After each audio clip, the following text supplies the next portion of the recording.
নমস্কার, আমি প্রতিমা kitchen with village ফুডে আপনাদের সবাইকে সুস্বাগতম। আমি আবারও আজকে একটি নতুন রেসিপি নিয়ে চলে আসলাম, হিঙ্গের কচুরি। সন্ধ্যাবেলায় ফোন করে বলছে আমার হাজব্যান্ড যে আজ রাত্রে কি খাবো। আমি বললাম সিদ্ধ ভাত খাও। বললো না, আমার অন্য কিছু খেতে ইচ্ছা করছে। তা আমি বললাম ঠিক আছে, তাহলে বাড়িতে চলে আসো, একটা ব্যবস্থা করছি। তারপর আমি একটু হিঙের কচুরি আর ছোলার তরকারি বানালাম। হিঙের কচুরিটা কি করে করি চলুন আপনাদের সঙ্গে শেয়ার করি। এখানে আমি ময়দা নিয়ে নিয়েছি, ছোলার ছাতু, হিং, লবণ, চিনি আর সাদা তেল, ব্যাস এইটুকুই। ময়দাটাকে ভালো করে সাদা তেল দিয়ে লবণ চিনি দিয়ে ময়াম দিয়ে নিলাম। হাতের মধ্যে যখন দেখবেন ময়দাটা বেশ মুঠো হয়ে আসছে, তখন ভাববেন যে ময়াম দেওয়া হয়ে গেছে। তারপর ঠান্ডা জল দিয়ে ময়দাটাকে ভালো করে মাখিয়ে নেবেন। ময়দাটাকে মাখিয়ে হাতে একটু সাদা তেল গায়ের উপর দিয়ে বেশ সেট হতে ঢাকা দিয়ে রেখে দেবেন। এবার এটাকে আমরা ঢাকা দিয়ে আমরা হিং আর ছোলার ছাতুর পুরটা করে নেব।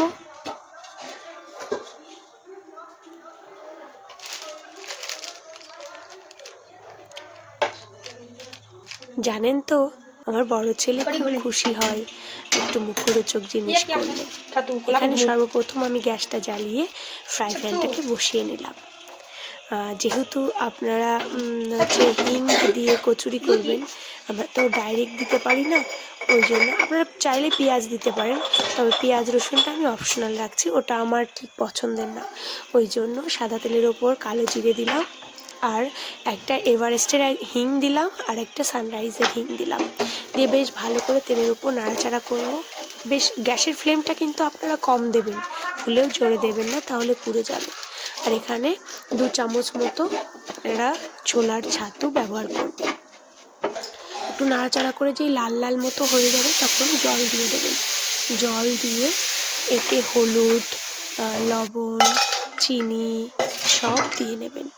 দিয়ে ভালো করে মিক্স করে পুরটাকে নামিয়ে নেব আমরা বাটিতে।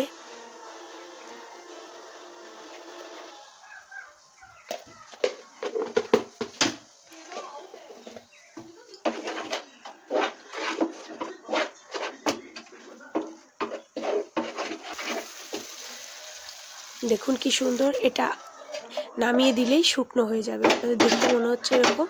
আমি নামিয়ে কিছুক্ষণ রাখবো, ঠান্ডা হয়ে গেলেই এটা শুকনো একদম ঝরঝরে হয়ে যাবে। আপনারা বাড়িতে ট্রাই করে দেখবেন, খুব সুন্দর হয়।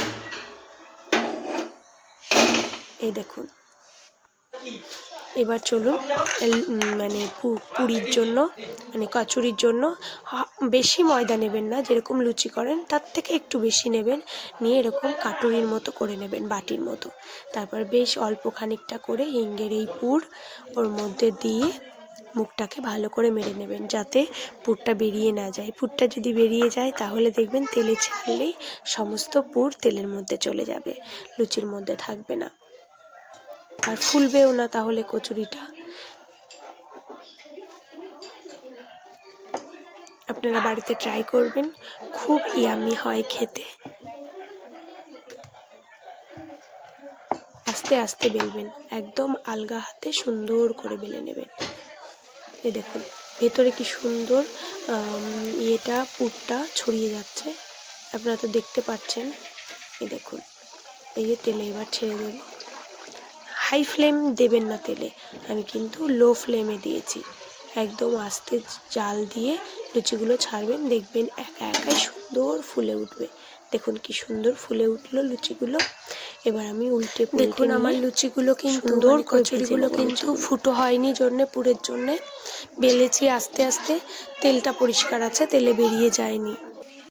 সুন্দর করে রেডি করে নিলাম, ছেলেকে খেতে দেব।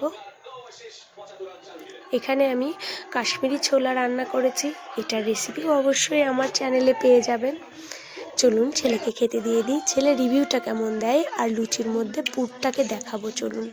এই কচুরিটা একটু ছেড়, 2 হাতে ধরে পুরো মাঝখানে থেকে দেখুন পুরটা দেখাবি তোরে। দেখুন একবার দেখুন পুরটা কেমন ছড়িয়ে গেছে সারা লুচিতে। আপনারা প্লিজ ট্রাই করবেন, আর ভালো কেমন লাগলে খেতে? প্লিজ কমেন্ট করবেন, লাইক করবেন, সাবস্ক্রাইব করবেন।